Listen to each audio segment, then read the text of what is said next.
शमीशान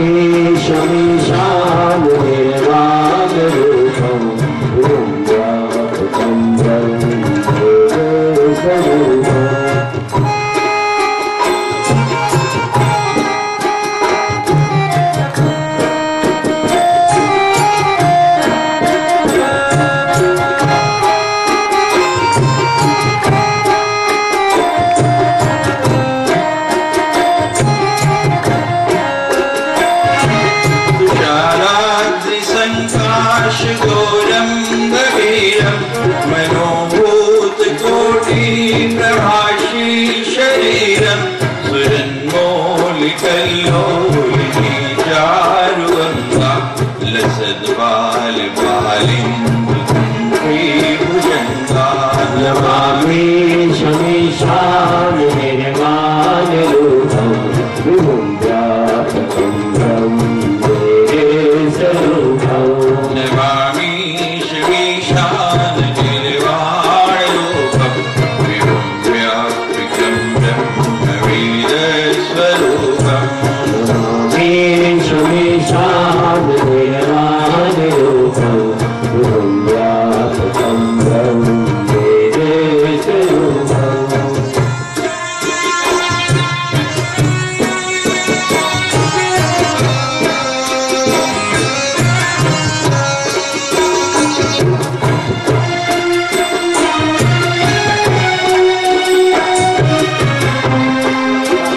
व्यापृतं ब्रह्मवेदस्वरूपं नमामि शमीशाननिर्वाणरूपं व्यापृतं ब्रह्मवेदस्वरूपं नमामि शमीशाननिर्वाणरूपं व्यापृतं ब्रह्मवेदस्वरूपं नमामि शमीशाननिर्वाणरूपं एवं व्यापृतं ब्रह्मवेदस्वरूपं नमामि शमीशाननिर्वाणरूपं व्यापृतं ब्रह्मवेदस्वरूपं नमः पार्वतीपते हर हर। हमारा परम सौभाग्य साक्षात शिव स्वरूप और हमारे अभिन्न हृदय श्रद्धे श्री स्वामी सुभाष शास्त्री जी आज इस कक्ष में इस मंच पर पधारे और बड़ी व्यस्तता से समय निकाल के स्वयं उनका भी है ऐसा ही कार्यक्रम रेशम घर कॉलोनी में श्रीमद देवी भागवत की कथा चल रही है और संयोगवश समय भी एक ही है, लेकिन संतों का यही स्वभाव है, संत सदा दयालु होते हैं, कृपालु होते हैं। निज परता द्रवहि नवनीता, जैसे मक्खन अपने ही ताप से स्वयं पिघल जाता है ऐसे संतों का हृदय होता है और ये प्रेम की पराकाष्ठा है। अपना इतना बड़ा कार्यक्रम चल रहा हो और उसको छोड़ के आना, इससे बड़ा प्रेम का प्रमाण कोई दूसरा हो नहीं सकता।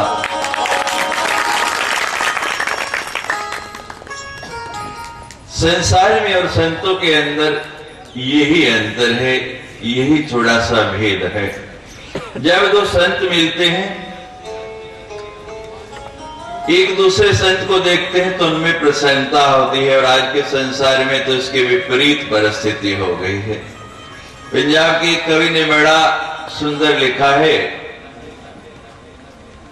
सजन मिले चंद चढ़ गए तो हो गए मुखड़े लाल गुलाल। जब दो संत मिलते हैं तो दोनों के चेहरे पर लाली आ जाती है और उन संतों में भी दो माँ के आराधक मिल जाएं, भगवती के आराधक मिल जाएं, तो फिर तो बात ही क्या, इन्हें संता वाली चाल निराली होती है, बुल हंसदे तो मुखड़े थे। तो हमारे इस कक्ष में बहुत बहुत स्वागत है, जोरदार तालियों के साथ।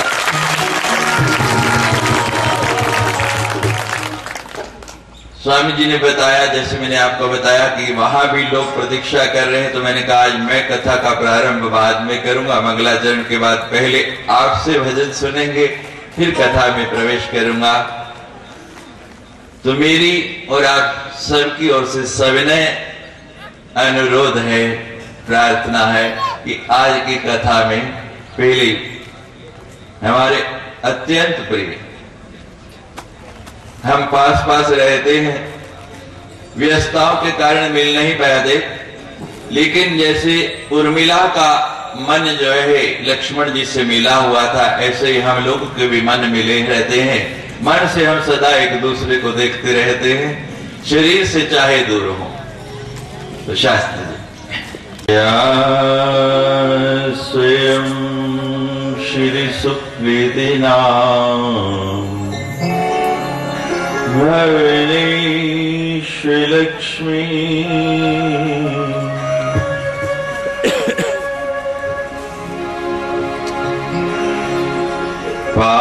पापात्मनां कृतधियां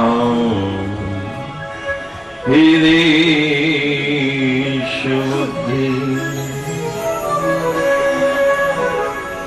श्रद्धा सतां कुल्यन् प्रभवस्य लज्जा त्वां त्वां नतां सम्परिपालिति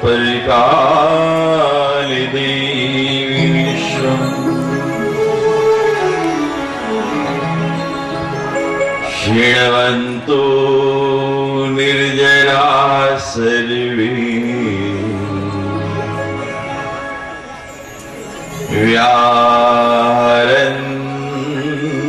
व्याहरन्त्यावचो मम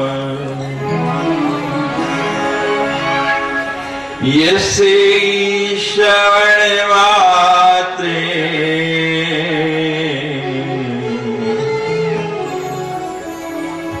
मद्रूपं प्रपद्यते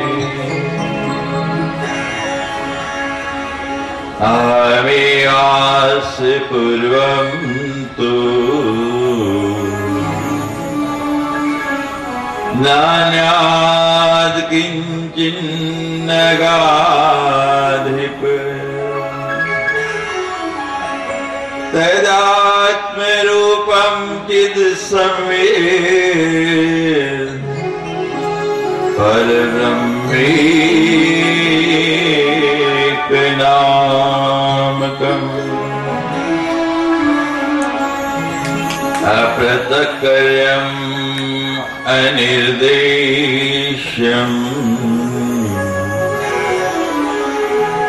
अनौपम्यम् अनामयम्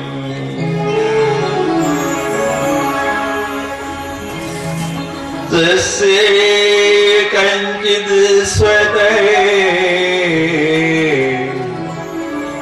सिद्धा शक्तिर्मायति श्रुता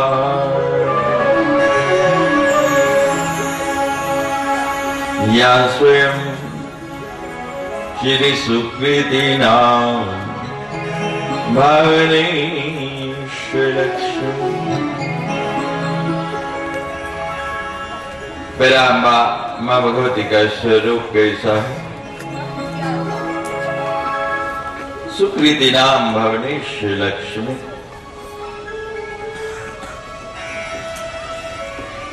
पराम्बा माँ भगवती लक्ष्मी के रूप में विराजती है और संसार का कोई प्राणी ऐसा नहीं जिसको लक्ष्मी प्रिय नहीं हो।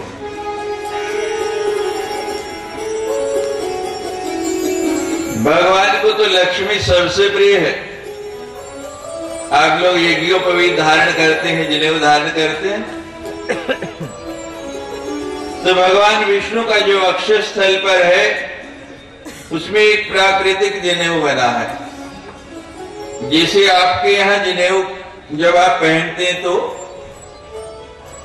आपकी पूरी छाती से, कंधे से लेकर और यहां तक इस तरीके से वो तिरछा स्पर्श करता है। इसी प्रकार भगवान विष्णु के शरीर में जैसे आपकी वक्षस्थल पर छाती के ऊपर रोम है, बाल है, उन बालों के अंदर एक स्वर्ण बालों की रेखा है, सोने के बालों की।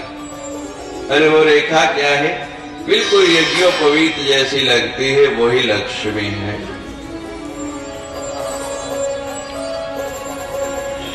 स्त्रियों को लक्ष्मी कितनी प्रिय है, कितना संभाल के रखते हैं, और पुरुष तो उससे भी एक कदम आगे हैं। कहाँ लगते हैं आप लक्ष्मी को? बोलो, जेब में। अब जरा अपने कुर्ते की जेब पे हाथ लगाएं। आपकी जेब दाईं ओर है या बाईं ओर?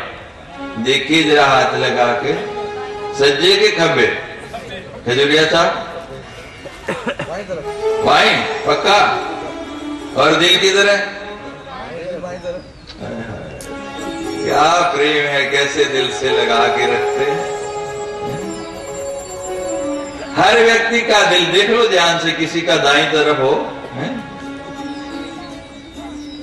ये अकारण ही नहीं बने, कोई दर्जी की गलती नहीं थी, ये प्रकृति है। जिधर जेब उधर ही दिल। जेब इधर क्यों नहीं लगाई उसने? कहीं भी चले जाएं संसार में, आपके कुर्ते की जेब। और हमारे कैप्टन साहब को तो इतना प्रिय है, दाएं बाएं दोनों तरफ लगा ली कि कभी गलती से दिल इधर हो जाए तो कोई खतरा नहीं रहे।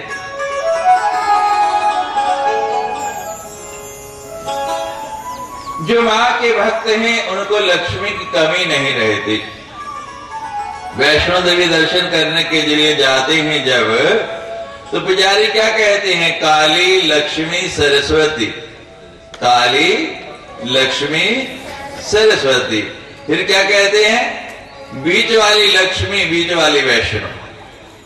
ये रटा रटाया उनका संवाद है जो आप जब वहां जाते हैं बोलते हैं। बीच वाली लक्ष्मी, बीच वाली वैष्णो। अब यहां भ्रांति होती है कि जब नवारण मंत्र है उसमें है ओम ऐं ह्रीं क्लीं चामुंडाय विच्चे। पहले क्या आया? पहले सरस्वती आई, फिर ह्रीं लक्ष्मी आई, फिर काली आई। लेकिन वहां क्या बोलते हैं? वहां उल्टा बोलते हैं, काली लक्ष्मी सरस्वती।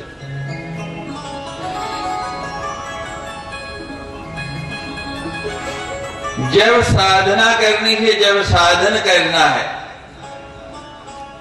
तो पहले क्या मांगनी है? बुद्धि। पहले सरस्वती को मांगना है जब साधना की दृष्टि में जाए, क्योंकि भगवान ने स्पष्ट कह दिया, निर्मले मने जने सोई पावा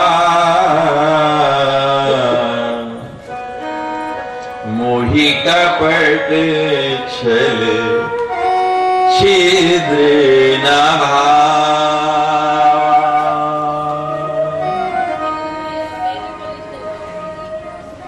भगवान कहते हैं कि जब निर्मल बनोगे, मल रहित हो जाओगे, तब मेरे पास आना, मैं तब स्वीकार करूंगा। इसलिए कहा है पहले बुद्धि को निर्मल करो, बुद्धि सुंदर बनाओ। क्योंकि अगर आपकी बुद्धि निर्मल होगी, लक्ष्मी आएगी तो उसका सदुपयोग होगा। और अगर बुद्धि मलिन है और लक्ष्मी आई तो क्या होगा? बोलो, दुरुपयोग होगा। पैसा तो बहुत लोगों के पास है। अभी अभी आपने सुना श्रद्धे शास्त्री जी से कि जो पापी लोग हैं, पहले तो उनका घर से निकलना मुश्किल है, और निकल जाए तो यहाँ आना मुश्किल है, और यहाँ आ जाए तो कथा सुनना मुश्किल है, और कथा सुन ले अगर यहाँ बैठ के सुन रहे हैं तो फिर क्या है? वो पापी है ही नहीं। पाप आत्मनाम कृत ध्यान। पापी वो है जिसकी बुद्धि में वो आते ही नहीं।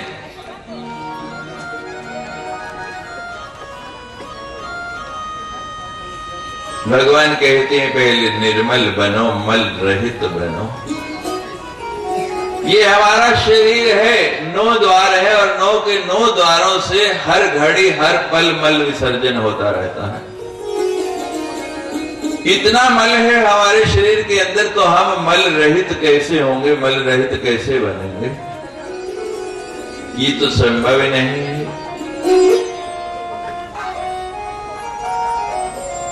जब आप जानते हैं कि शरीर में मल है और मल रहित हम हो नहीं सकते, तो फिर तरीका क्या है, साधन क्या है? बता दिया, पहले सरस्वती की शरण में आ जाओ। सरस्वती विद्या की देवी है, ज्ञान की देवी है।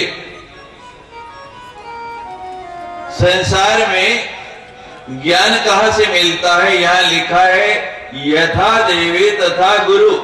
जो ज्ञान दे वही गुरु। तो ज्ञान या तो गुरु से मिलता है या कहां से मिलता है? मां से। संसार में आने के बाद आप विद्यालय बहुत देर बाद गए, गुरु के पास बहुत देर के बाद गए। पहला विद्यालय कहाँ है आपका? पहला गुरु कौन है? किससे पढ़े पहले? बोलो। खाना किसने सिखाया?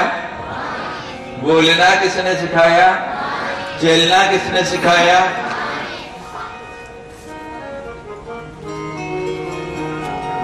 सबसे पहले गुरु कौन है आपके? मां। पितु मातु, यहां लिखा है कि पितु मातु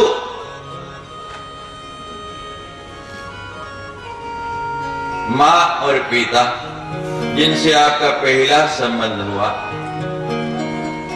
उसमें लिखा है नास्ति माता परो बंधु सर्वेशाम जगती तले, कि मां से बढ़ के इन दोनों से भी आपका बंधु पूरी पृथ्वी के ऊपर दूसरा कोई नहीं है।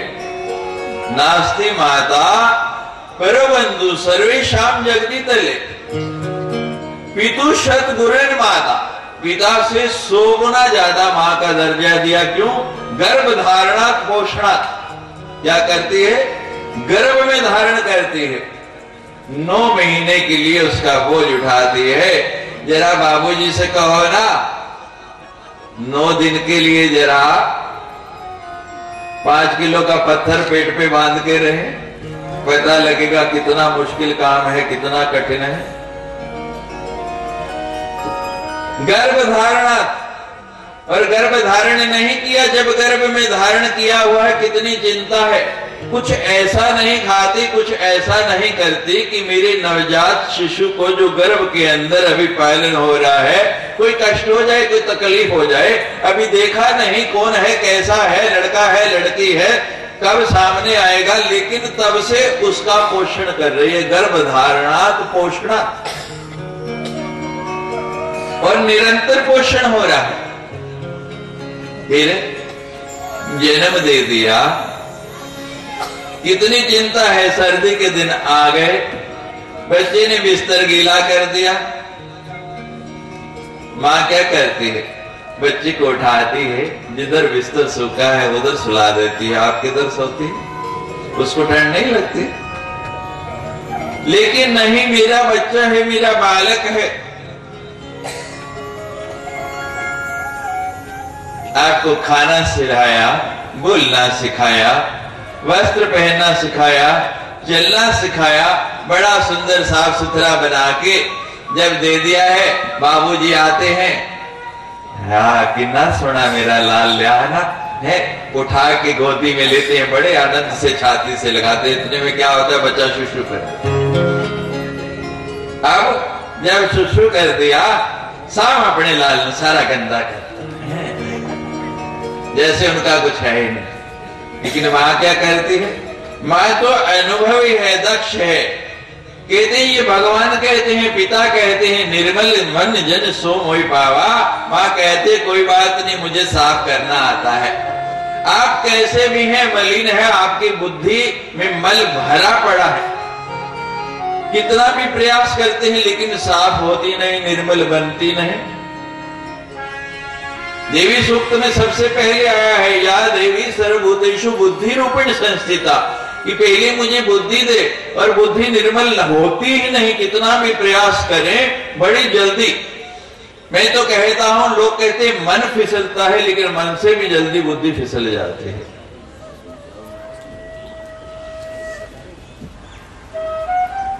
इस बुद्धि को मल रहित बनाना है, निर्मल बनाना है, तो किसकी साधना करनी है? पहले सरस्वती की।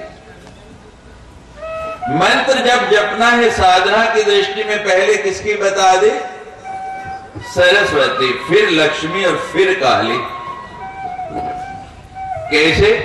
जब मंत्र सिद्धि करेंगे, यहां लिखा है मंत्राधीनश्च देवता, देवता किसके अधीन है? मंत्र के। जब मंत्र करेंगे तो देवता फल देगा, वर देने के लिए आएगा। कोई भी मंत्र जपो तो देवता आपको वर देगा। जिसने भी साधना की, देवता वर देने के लिए आ गए। अब वर मिला, वो वर ही तो लक्ष्मी है ना, लक्ष्मी की प्राप्ति हो गई। और जब लक्ष्मी मिलती है तो उसके बाद शक्ति अपने आप आ जाती है। साधना से ही शक्ति प्राप्त हो गई, ये साधना का क्रम है। और जब पाठ करना है, अब सप्तशती का पाठ घर घर में हो रहा है, यहां भी हो रहा है नवरात्रि में, तो सप्तशती का पाठ करो। पहले आता है प्रथम चरित्र। प्रथम चरित्र का देवता कौन है? काली, महाकाली देवता, औष्णिक छंदा बोलते हैं ना। तो वहां पहले किसकी पूजा की गई? काली की, कि मुझे 9 दिन तक उपवास करना है, पाठ करना है, मुझे शक्ति चाहिए, इसलिए पहले शक्ति ली। लक्ष्मी दोनों तरफ बीच में आएगी। यहां पढ़ने के बाद ज्ञान मिलना है, वहां ज्ञान के लिए पहले सरस्वती पर आना है। इसलिए वहां जाएं तो पंडित क्या बोलते हैं? काली, लक्ष्मी, सरस्वती। और जब साधना की दृष्टि होगी, निवारण मंत्र जपना है, फिर क्या करना है? फिर पहले सरस्वती। पाप आत्मनाम कृत ध्यान, जो पापी है उसकी यहां ही दरिद्रता रहती है। 4 प्रकार के लोग हैं संसार में। पहले वो हैं जिन्होंने पहले जन्म में अच्छे कर्म किए, भगवती की आराधना की, लक्ष्मी की कृपा हो गई, इस जन्म में भी बहुत लक्ष्मी है, फिर अच्छे कार्य कर रहे, फिर आगे कमी नहीं आनी। जो व्यक्ति जितना बैंक से निकालता रहता है उतना ही जमा कराता रहे, तो खाते में कोई फर्क आता है? बोलो, नहीं आता। दूसरे वो हैं पहले जन्म में मां की आराधना की और बहुत लक्ष्मी मिल गई, बहुत पैसा मिल गया, और इस बार जब लक्ष्मी है, लक्ष्मी के मध्य में ऐसे चूर है कि अनाप शाप बुरे कार्यों पे उस लक्ष्मी का उपयोग कर रहे हैं, उसको खर्च कर रहे हैं। लक्ष्मी का वाहन पता क्या है? लक्ष्मी का वाहन है उल्लू। उल्लू पे चढ़ के आती है और उल्लू बना के चली जाती है। इतिहास कहता है कि 7 पीढ़ियों के बाद लक्ष्मी नहीं रहती है, अपना स्थान बदल लेती है। चंचला है लक्ष्मी, लेकिन जो मां के आराधक हैं, मां की पूजा करते रहते, वहां से लक्ष्मी नहीं जाती। तो दूसरे जो बैंक से निकालते ही जा रहे और जमा नहीं करा रहे, क्या होगा? एक दिन मैनेजर कह देगा, बाबूजी बैलेंस नील है, चेक सोच समझ के काटो। और तीसरे वो हैं जिन्होंने पहले जन्म में मां भगवती की उपासना नहीं की, साधन नहीं हुआ, लक्ष्मी नहीं, लेकिन देख के सुन के अब लक्ष्मी की आराधना करने लग पड़े। उनको आगे लक्ष्मी मिलने ही वाली है, इसमें कोई शंका नहीं। हम एक पेड़ लगाते हैं तो प्रतीक्षा करते हैं बीज से अंकुर निकलेगा, पेड़ बनेगा, बड़ा होगा, फूल लगेंगे, फिर फल आएगा। साधना का मार्ग धैर्य का मार्ग है, इसमें धैर्य रखना पड़ता है। जब तक धैर्य नहीं तब तक साधना हो नहीं सकती। ये जल्दी का कल आपने बहुत भजनों के माध्यम से सुना कि जिसने साधना की है उसको कष्ट आए हैं, मुश्किलें आई हैं। ये पंथ बड़ा कठिन है, बहुत मुश्किल है। यहां तक कि मां की उपासका तारा रानी की भी कथा सुनी है और हरिश्चंद्र की भी आपने सुनी है।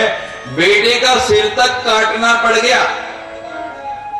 तारा रानी कहा कि अगर मेरा पंथ देखना है तो जो प्रिय बेटा है उसका सिर काट के ले आ। ये सरल मार्ग नहीं है, पग पग पर दुविधा है। ये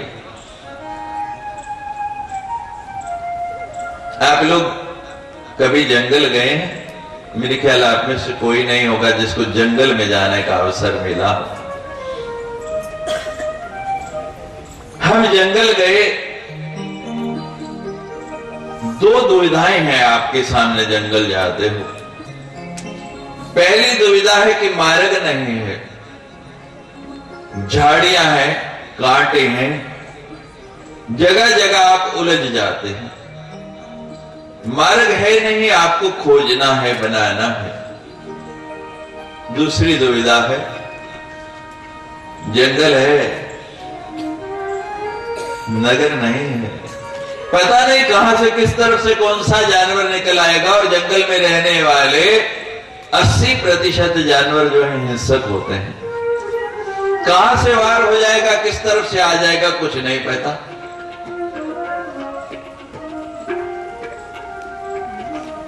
बड़ा सजग रह के, बड़ा सचेत रह के आपको चलना पड़ता है। लेकिन जब आप चले जाते हैं, चलते चलते चलते चलते पहुंच जाते हैं उस जंगल के भीतर, जहां झाड़ झंकाड़ के मार्ग समाप्त हो जाते हैं, जो परमानंद मिलता है, जो शांति मिलती है, फिर वहां वो वर्णन करने लायक नहीं। संसार के अंदर कोई जगह ऐसी नहीं जहां शोर नहीं।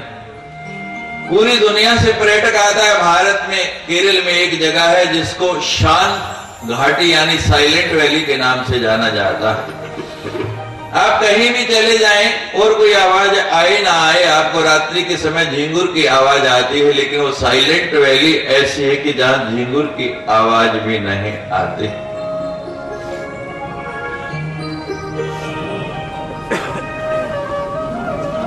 ये साधना की पराकाष्ठा है। उस जंगल में सबको नहीं जाना कोई जरूरत नहीं है। मैं उस जंगल का तो उदाहरण दे रहा हूं, उसकी बात नहीं कर रहा हूं। ये पूरे का पूरा शरीर हमारा उसी तरह है, उस जंगल की तरह ही झंझावात है। इसमें भी वो कांटों वाली झाड़ियां हैं, चारों तरफ झाड़ झंखाड़ है। इसमें भी बड़े हिंसक जानवर बैठे हैं। उन जानवरों से ज्यादा काम, क्रोध, लोभ, मोह, मद, मत्सर, अहंकार बार बार अटैक करते हैं, बार बार हमला करते हैं और उन जानवरों से ज्यादा तेजी से करते हैं। पता ही नहीं लगता कब आ गए, कहां से आ गए। लेकिन अगर आपने धैर्य नहीं छोड़ा और चलते चले गए तो कहां पहुंच जाते हैं। जैसे बताया उस जंगल के मध्य, वैसे जब इसके मध्य में चले जाते हैं फिर जो आनंद आता है, जो मस्ती आती है, उसी को कहा है नाम कुमारी नानका चढ़ी रहे दिन रात। फिर वो कुमारी आती है। सब कुछ आपके भीतर है, बाहर नहीं है, कहीं लेने नहीं जाना है। लेकिन ये गूंगे का गुड़ है, खाए और मुस्काए। गूंगे को गुड़ खिला के अगर पूछो भाई मीठा है या खट्टा, तो क्या करेगा? खाए और मुस्काए, बता नहीं सकता। वो तो अपना आनंद ले रहा है। स्मरण करा दूं पुनः, आपको कहा था सोथा चना बाजे घना अधजल गगरी छलकत जाए। और नोटों की इच्छा नहीं करो, नोट बनो। जब तक सिक्के हो खनकते रहोगे, आवाज आएगी। जिस दिन नोट बन जाओगे आवाज आनी बंद हो जाएगी।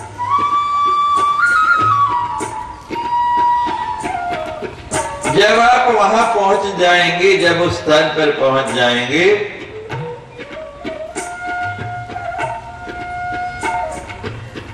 मेरी बताने से नहीं, ये पहुंचने से आपको पता लगेगा। गुलाब के अंदर सुगंध है, हर व्यक्ति जानता है, लेकिन खुशबू तो उसको ही आएगी जो नाक के पास लाएगा। चीनी में मिठास है, लेकिन जो खाएगा, ये ज्योति जल रही है अग्नि के अंदर, दाहिका शक्ति है। जरा स्पर्श करो ना, एकदम पता लग जाएगा। कुछ पूछने की बात नहीं, मैं कहता रहूं, आपको अनुभव नहीं होगा, लेकिन एक बार छूओगे तो पता लग जाएगा। तो तीसरे देख देख के कि दूसरे लोग जो हैं अब साधना करनी शुरू कर दी, आगे मिलेगा ही मिलेगा। और चौथे हुआ है, हम तो कसम खा के आए हैं, ना पहले किया और ना अब करना है, तो वो दरिद्र होते हैं। नहीं तो पाप आत्मनाम कृत ध्यान श्रद्धा सता। जो संत जन है उनके अंदर मां भगवती कैसे विराजती है, अभी अभी आपने देखा। श्रद्धा। आप लोग कहते हैं हम बड़े व्यस्त हैं, कैसे आए, कथा के लिए टाइम नहीं, सत्संग के लिए टाइम नहीं। अरे स्वयं कथा कर रहे हैं, उसको छोड़ के कथा में आए। श्रद्धा सता। संत का मतलब, संत का अर्थ कि जिसके अंदर श्रद्धा ही श्रद्धा है, वो संत।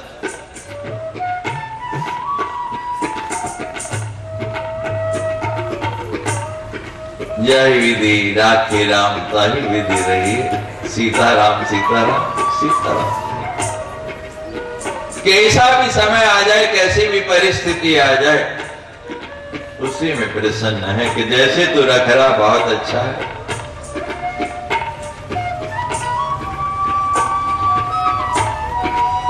संसार में हर पेड़ पर फूल भी आते हैं और पतझड़ भी आते हैं। कोई ऐसा पेड़ नहीं जो सदा हरा भरा रहे। लेकिन क्या होता है, जब पेड़ पर फूल होते हैं, फल होते हैं, तो हर व्यक्ति उसकी ओर आकर्षित होता है। और जब पतझड़ आती है तो क्या करते हैं, पंछी उड़ के जाना शुरू कर देते हैं। जिस पेड़ के फल खाए, जिसके पत्तों की छाया ली, जब पतझड़ आए तो भी उसका साथ नहीं छोड़ना। ये संतत्व है। किसी भी परिस्थिति में जब समय अनुकूल है तो भगवान बहुत अच्छा कर रहा है, सब ठीक है। थोड़ा सा प्रतिकूल आए और विश्वास डोलने लगे, ये नहीं होना चाहिए। कुलजन भवत् से लज्जा। जो कुलीन लोग हैं, कुल कैसे ऊंचा है, आप कितने कुलीन हैं उसका आभूषण क्या है। जैसे गले का आभूषण कंठहार है, सुंदर हार डाल लिया। कानों का आभूषण आपका कांटा बाली है। नाक का आभूषण नथ है। मस्तक का आभूषण टीका है। बाहों का आभूषण कड़े हैं, चूड़ियां हैं, कुंडल हैं। पांव का आभूषण पाजेब है, नुपुर है।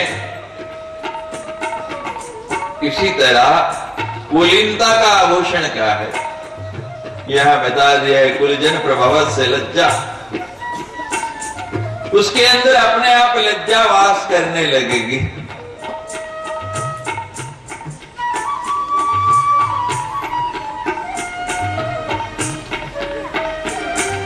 मां भगवती का ही स्वरूप है लज्जा में।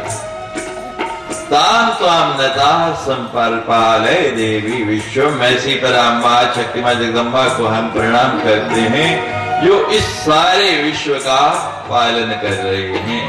जय जय जय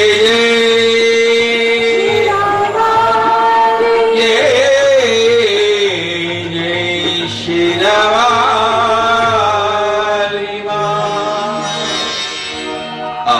मां की स्तुति करें और कथा प्रवेश करें। मेरे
साय अभिनव चंदन जहाँ तहाँ देवों का वंदन मलयाचल साय अभिनव चंदन मेरे मन के उजड़े मन में मेरे मन के उजड़े मन में करुणामय विचरो मेरे मन के अंत तमस में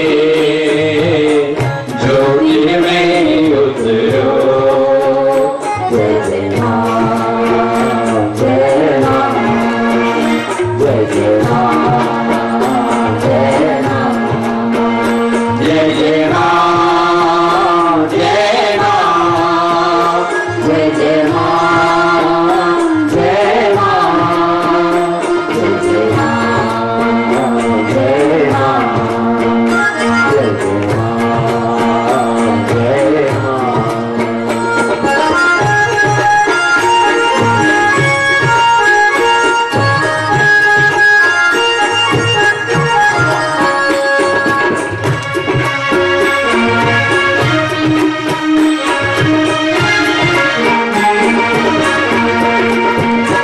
नहीं कहीं कुछ मुझ में सुंदर नहीं कहीं कुछ मुझ में सुंदर काजल सा काला है अंदर काजल सा काला है अंदर नहीं कहीं कुछ मुझ में सुंदर काजल सा काला है अंदर प्राणों की गहरी गहवर में प्राणों की गहरी गहवर में ममतामय विहरो मेरे मन के अंत तमस में ज्योतिर्मय उतरो जय जय मां जय मां जय जय मां जय मां जय जय मां जय मां जय जय मां जय मां मेरे मन के अंत तमस में ज्योतिर्मय उतरो के अंत तमस में ज्योतिर्मय उतरो जय जय मां जय मां जय जय मां जय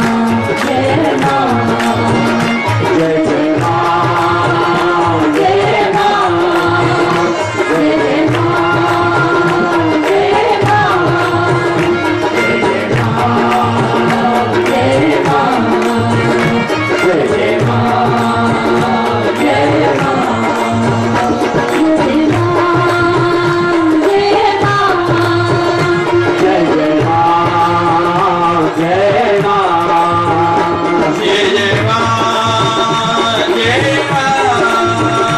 जय जय मां जय मां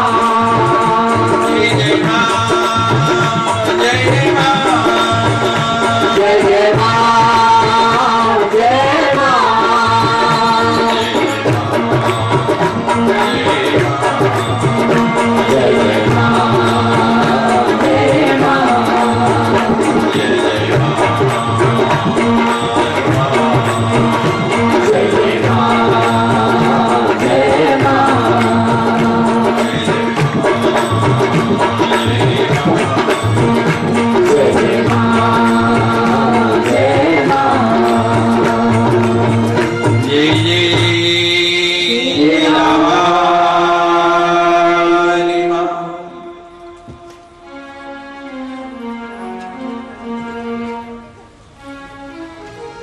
क्या आनंद,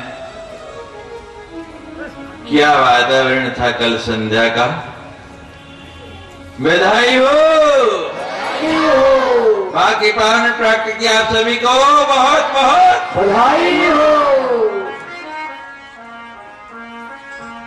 हिमाचल और मीना दोनों आनंदित हो रही हैं।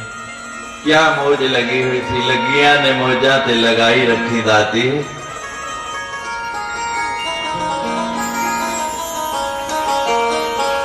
दोनों हाथ जोड़ के मां की स्तुति कर रहे हैं और आप सुन रहे हैं कि देवी दोनों को उपदेश दे रही है। और दोनों बड़े प्रेम से श्रद्धा से सुन रहे हैं मां भगवती से। शृण्वन्तु निर्जरा सर्वे व्याहरन्त्यवचो यस्य श्रवणमात्रेण मद्रूपं प्रपद्यते। भगवती कह रही है कि मेरे स्वरूप को जानना चाहते हो तो मेरी इस दी हुई गीता को सुनो। 7वें स्कंद के अंदर 32 से लेकर 40 अध्याय तक 9 अध्याय में ये देवी गीता आई है, जिसका आप आज श्रवण कर रहे हैं। मां भगवती कहती है कि मेरा रूप चित समित है, ज्ञान स्वरूप है, ज्ञान देने वाला है, पर ब्रह्म नाम वाला ये मेरा स्वरूप है। ना ये सत है और ना ये असत है और ना ये उभय रूप मौन है। तीनों परिस्थितियों में से कोई भी नहीं, ना सत है, ना असत है और ना उभय रूप वाला मौन है। 3 अवस्थाएं बताई गई हैं, जागृत, स्वप्न और सुषुप्ति। भगवती कहती है इन तीनों में से मैं कोई भी नहीं हूं, ना जागृत हूं, ना स्वप्न हूं और ना सुषुप्ति हूं। या आप जागते होते हैं या सोए होते हैं या स्वप्न आ रहा होता है, यानी ना जागे हैं और ना सोए। भगवती कहती है मेरा स्वरूप फिर है कौन सा जो तीनों अवस्थाओं का नहीं। राजा जनक का उदाहरण है। कथा के बीच बीच में राजा जनक ने जिन वक्ता को व्यासपीठ पे बनाया वो बार बार जनक का नाम ले देते थे। जैसे हम भी कोई सामने बैठा हो बार बार उसका नाम ले देते हैं, तो बाकी जितने लोग बैठे थे ना उनके मन में शंका पैदा हो गई। और जहां शंका आई समझो कभी आप मच्छरदानी लगा के सोए हो गर्मी में और अंदर एक मच्छर घुस जाए, कितना उत्पात होता है? बाहर वाले बिना मच्छरदानी के हो तो कम होगा, लेकिन जब मच्छरदानी लगाई हुई और एक मच्छर अंदर आ जाए फिर क्या दशा होती है? तो समझो ऐसी ही दशा उस समय होती है। या गलती से आपके कमरे में मैं देखता हूं देवियों की उथल पुथल, जब कोई काकरोच या चूहा घुसाए दे रहा तो बस। तो यही दशा यहां भी होती है हमारे मन में। वक्ता ने 3-4 बार नाम ले दिया है, ये संतोष है, संतोष, और फिर संतोष आ गया। वक्ता को नहीं संतोष आएगा तो किसे आएगा? फिर संतोष कह दिया।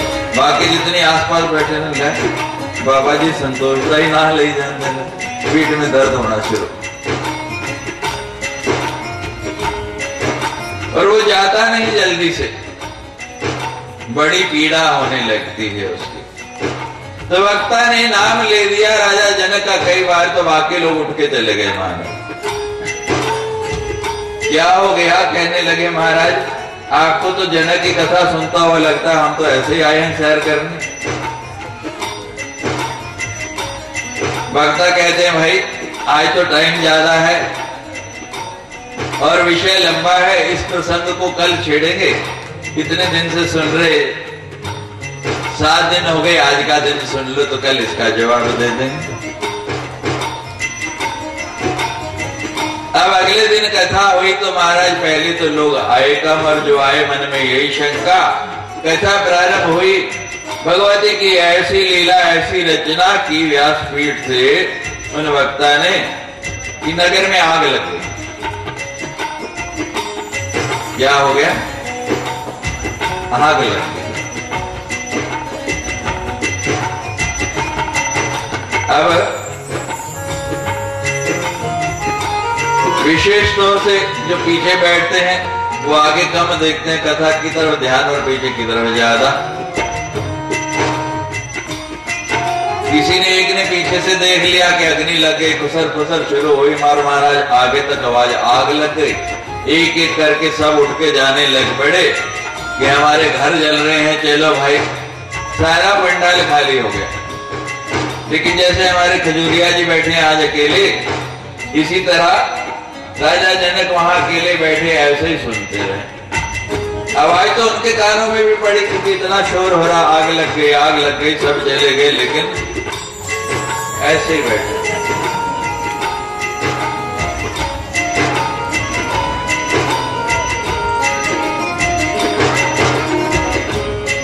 लोग जब गांव में पहुंचते तो संत ने माया का आवरण हटा लिया। कोई घर नहीं जल रहा, कुछ नहीं हो रहा, कहीं अग्नि नहीं। कहते आज तो माँ का अवतार था, बड़ा सुंदर विषय चल रहा था। ऐसे ही कथा छोड़ के आ गए और आज तो प्रसाद भी बढ़िया बढ़िया बंटने हैं, चलो वापिस चलते हैं। ऐसे ही किसी ने अफवाह फैला दी। अब वापिस आ गए मां सारे, बैठ गए। कथा में वक्ता ने कहा मेरी कल की बात का जवाब मिल गया आपको, लोगों को समझ नहीं है। कहते नहीं,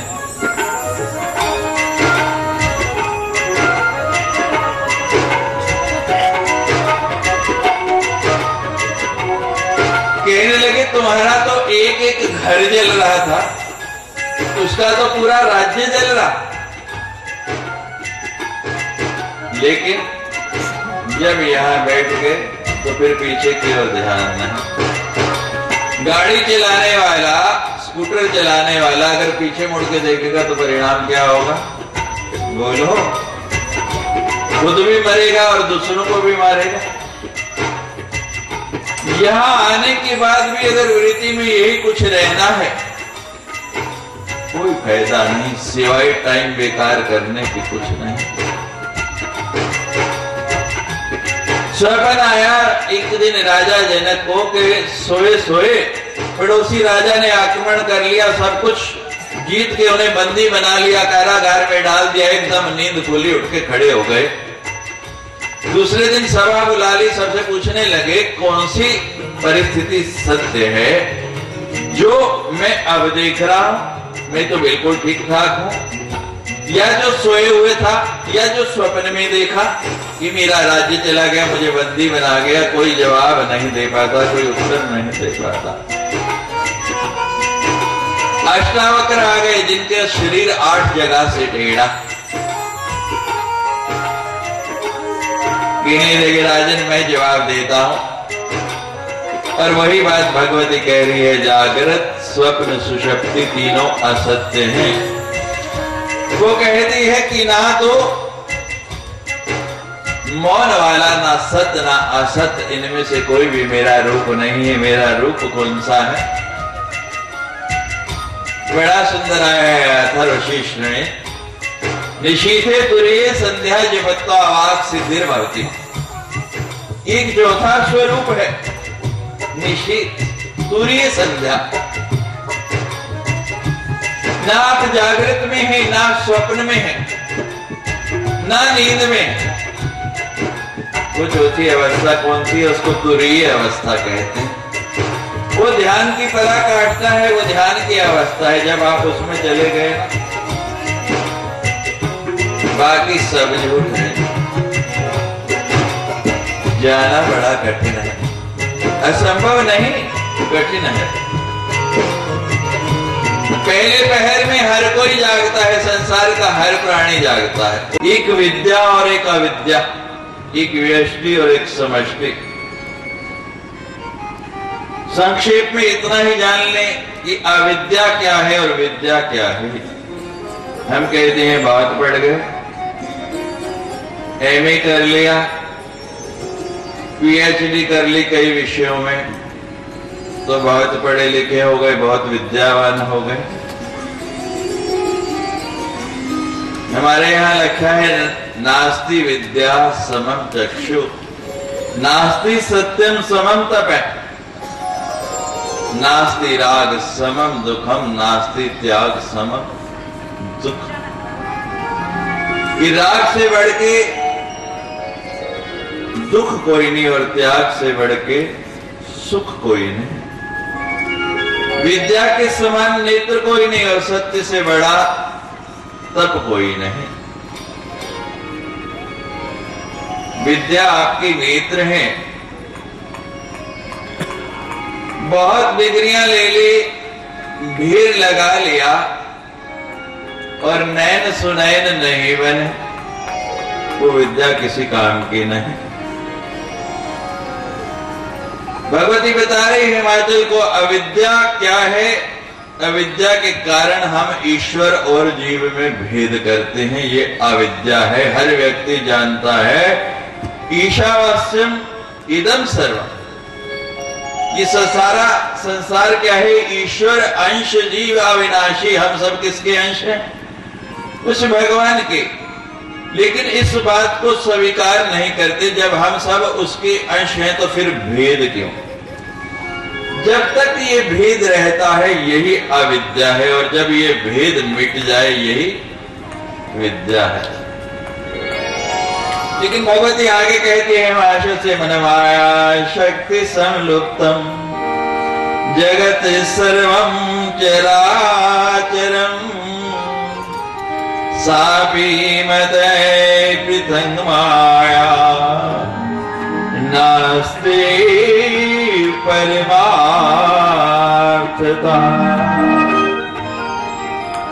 कि जैसे व्यक्ति अविद्या के कारण, अज्ञान के कारण, अंधकार के कारण रस्सी, सर्प और माला में भेद नहीं कर पाता। देखने में रात्रि के समय अंधकार में एक रस्सी डाल दो नीचे, एक माला डाल दो और एक सर्प डाल दो, तीनों एक जैसे देखेंगे। तीनों का भेद कब हटेगा? जब अविद्या दूर होगी, अंधकार दूर होगा, अज्ञान दूर होगा, तो फिर तीनों एक जैसे ही दिखाई देने लगेंगे। आपको अंतर नजर आएगा ही नहीं। तो भगवती कहते कि वैसे ही मैं हूं, ब्रह्मा विष्णु और महेश, तीनों में कोई अंतर नहीं। अंतर कब दिखता है? जब अंधकार है तब एक माला दिखता है, एक रस्सी दिखती है, एक सर्प दिखता है। लेकिन जब ये अज्ञान हट जाता है तो फिर भेद समाप्त हो जाता है, अलग कुछ दिखता नहीं। जैसे अर्जुन को विराट रूप दिखाया था भगवान ने, वैसे ही भगवती ने हिमाचल को अपना विराट रूप दिखाया। बड़ा विराट रूप भगवती का, कामधेनु तुल्या देवी वो नजर आने लगी। भगवती का मस्तक जो है वो आकाश को छूने लगा, आकाश दिखाई देने लगा। दोनों नेत्रों में हिमाचल दर्शन करते हैं सूर्य और चंद्रमा दिखते हैं। भगवती का एक नेत्र सूर्य, एक नेत्र चंद्रमा। हर व्यक्ति के दो नेत्र हैं, एक नेत्र सूर्य, एक नेत्र चंद्रमा। मन आता है जब चलता हूं, बहुत कुछ सुनाने का भाव लेके आता हूं, यहां बैठता हूं, बहुत कुछ सुनाने की इच्छा होती है, लेकिन सुनाया वही जा सकता है जो भगवती की इच्छा होती है। विषय दूसरा छिड़ जाता है या कोई ना कोई कारण ऐसा बन जाता है, समय उतना ही है। ये दो नेत्र हर एक के हैं, सूर्य और चंद्रमा। लेकिन मेरी परात्मा मां भगवती आदि शक्ति और भगवान शंकर का एक एक नेत्र और भी है, जिसको अग्नि कहते हैं। सूर्य चंद्र वहनी शरहांकन। ये सूर्य और शशांक शशि, ये सबके दो